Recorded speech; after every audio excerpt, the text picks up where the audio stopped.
Oh, hi there. Welcome back. This is your host, Craig. And today we're going to be checking out some of the Skyrim mods that I found and liked. I used some of them during my live stream, which you guys have probably seen already. And, well, I hope you enjoy them too. I'll see you guys in a little bit. We're going to look at some mods. So, guys, let's start our first mod showcase with some homes. So, this is the first home here, which is located directly east from Whiterun, or near enough Darkshade or Broken Limb Camp, whichever way you actually find this place. It's right here, and you automatically fast travel to it.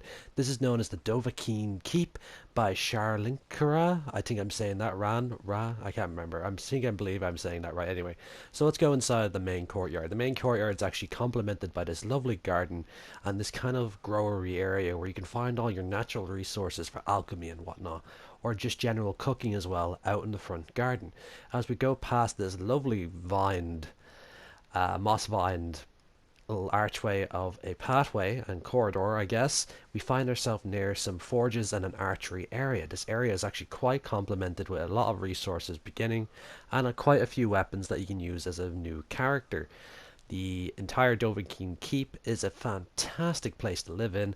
I went exploring for a while. I did use it in my recent recent live stream, and I definitely am going to make this one of my favorite homes.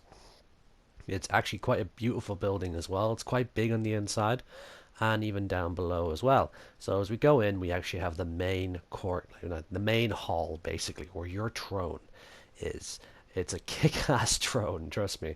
And the room actually is complemented quite nicely with some flags of different factions and cities throughout the hold, and also complemented by three giant dragon skulls at the back. So if we walk up here, we actually see that generally I like this room. It's really well. It's like not really welcoming. It's a really intimidating room where someone comes to visit you. You're sitting on a throne. They have to walk right over to you, and kneel before your greatness as the Dovahkiin Dragonborn. That was so corny, I know, but anyway, it's actually looking really cool. But behind the throne room itself, you actually have the Dragon Priest mask stand, which you don't have to go to that horrible place where you actually have to put them now. You can actually have them in your home. But the first room across away from that is kind of like a little alchemy area, book section, and armor area as well.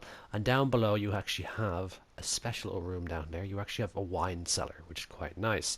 But also accompanies the wine cellar as well is the fantastic secondary forge. If you can see here, we have a lot of storage.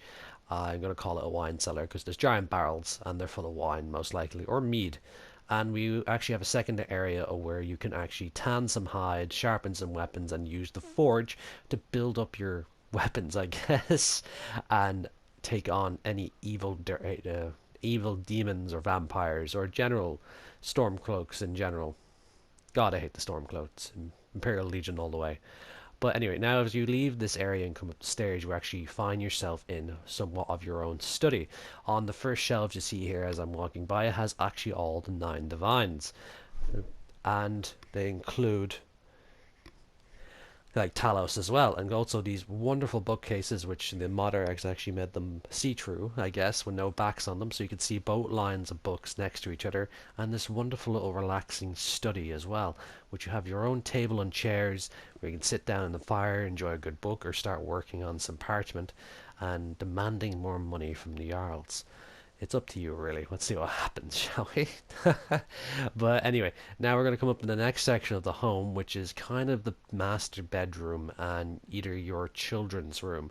I know the DLC Heartfire, you're able to adopt a child and have a mother in the house as well, and wife. You can do that in base game.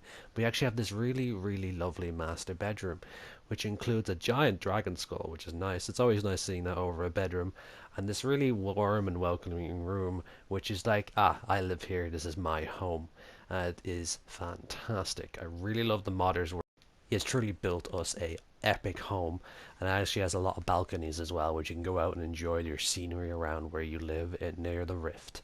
Now to enter in some really cool stuff right now, he's actually built 2 giant armory areas where you have over 100 mannequins where you can customize and dress up the mannequins as much as you want. As creepy as that sounds, you can dress up as much as you want. And he's also accompanied us with this awesome looking fireplace, and some free sweet rolls to us to enjoy as we look at all of our achievements in Skyrim. This room will take a long time to fill, but at least you have all different types of storage area for all different weapons, miscellaneous stuff, and armors as well. So it's going to be a bit awesome, folks, and I really hope you enjoy this as much as I've been enjoying this. Well, the second room, actually, there's something a bit strange about it, and it'll make you think I better go down there and see what's up. So let's head over to the next section, shall we?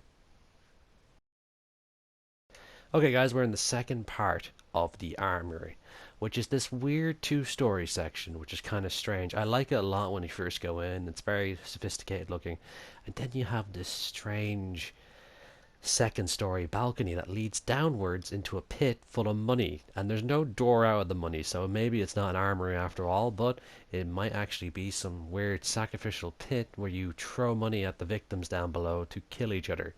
That would seem very, very dark, but well, hell. People worship Daedra in this game, why can't we have a bit of human sacrifice, I guess? But, oh well.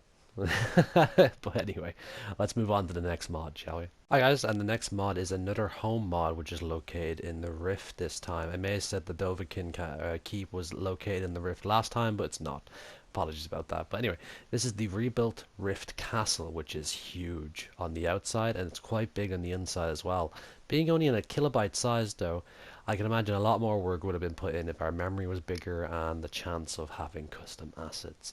But this area was so bloody big, I actually couldn't film it all and record it. As far as I know, there's about 94 different mannequins in the actual building itself, some different decorations and whatnot. So we actually have these Dwemer spider monsters as well. A lot of mannequins, trust me. A lot of different areas for forges and bedrooms and everything really. Even the mod artist has updated and said that he's going to be adding servants in here soon, so hopefully we'll have some fully voiced servants.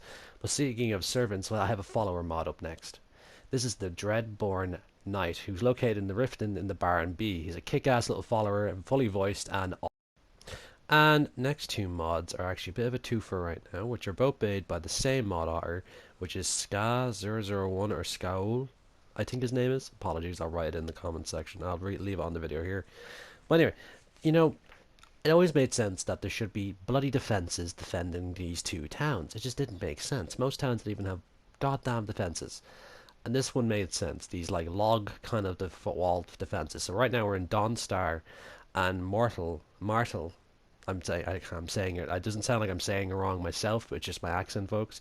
Which is a fortified Dawnstar and Martel, which adds some watchtowers, some fence walls, different gates areas, all that kind of stuff, which would make sense for any settlement to have a giant fence, which is important in the world. But anyway, as you can see here, we're in the Dawnstar one, which is not too bad, not too shabby. It has its own little watchtowers included as well, and everything like that. So it's not too bad, not too shabby. That's a nice view, and the stars look lovely tonight. So let's head over to Mortal, and have a look at their defenses. Okay guys, this is actually the second part of this mod. It only really includes these log kind of gates and whatnot and 3 towers at the back. So, it just makes it look like this place is actually going to get defended. Not from dragons, but these bandits. Hey guys, I hope you enjoyed my first ever video on mods on console on PlayStation 4. That's right, we actually did some PlayStation 4 mods for once. I want to say that, it wasn't the greatest video on earth, but it was my first try of it. I hope you guys really enjoyed it. I hope you enjoyed these mods as well. They're kind of handy to have if you think about it. I'd rather have some stuff that fills in the environment and gives me a kick-ass player home that is kind of lore friendly as well into the world, which is awesome, and a kick-ass companion as well. Who does not want to be a Dreadborn Knight? But anyway guys, I really hope you enjoyed the video. It's good to be back to uploading again, and I hope to see you more, because we're going to be doing some more Skyrim and Fallout 4 and any other game that piques my fancy, I guess. But anyway guys, hope you enjoyed the video, and I will see you next time on RTC. See you guys. Have a good one.